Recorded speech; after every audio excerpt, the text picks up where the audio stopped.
বাংলাদেশে শিক্ষা ব্যবস্থা যেটি আপনার টাকায় আমার টাকায় বই ছাপানো হয়, কিন্তু এই বইয়ের মধ্যে এখন অন-ইসলাম ঢুকানো হচ্ছে। আপনাকে আমাকে বোকা ভেবে তারা ট্রান্সজেন্ডার ইস্যু আপনার আমার মধ্যে হিজরা নামে চালানোর পায়তারা করতেছে। আজ থেকে 1-2 বছর আগেও আমরা ট্রান্সজেন্ডার কাকে বলে জানতাম না, কিন্তু এখন এটা একটা বিরাট এজেন্ডা। আপনি সার্চ দিয়ে দেখবেন বাংলাদেশে একটা বিশ্ববিদ্যালয়, কতকগুলো এনজিও এইটাকে গিলানোর জন্য চেষ্টা করছে।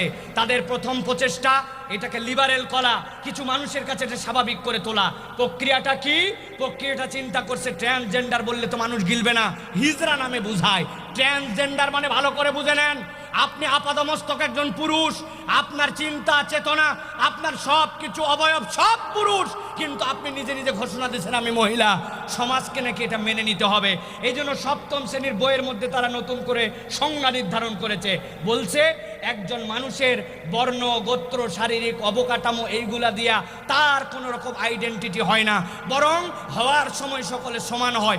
আস্তে আস্তে বড় হওয়ার পরে সে পুরুষ হয় অথবা নারী হয়। কথা কি তাই? আপনি কি কখনো মাঝে মাঝে এরকম যেহেতু হয় না, আপনি কি আপনার কোনো স্ত্রীর বদলে আপনি সন্তান ধারণ করছেন? সন্তান ধারণ না করেন, স্ত্রী ব্যস্ত থাকার কারণে মাঝে মাঝে তো সন্তানকে আপনার বুকের দুধ খাওয়াইছেন, খাওয়ার নাই না? তাহলে আমরা হওয়ার পরের থেকে আমাদের আইডেন্টিটি ক্লিয়ার। আল্লাহ বলছেন ইন্না খলাকনাকুম মিন যাকারি ওয়া উনসা, আমি পুরুষ আর নারী করে তোমাদেরকে সৃষ্টি করেছি।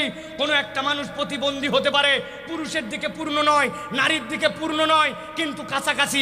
ওর নাম হিজরা, কিন্তু ট্রান্সজেন্ডার নামে ইসলামে কিছু নাই।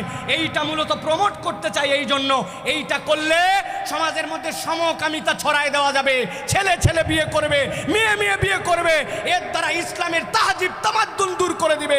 আপনার আমার টাকায় ছাপানো বইয়ে, আপনার আমার টাকায় বানানো স্কুলে, আপনার আমার টাকায় ট্যাক্সের টাকায় দেওয়া শিক্ষকের বেতন দিয়ে আপনার আমার ছেলেকে এই ধরনের বিদ্যা আপনার আমার স্কুলে শিখাতে চায়, এর বিপক্ষে মুসলমানদেরকে রুখে উঠতে হবে। ঠিক কিনা?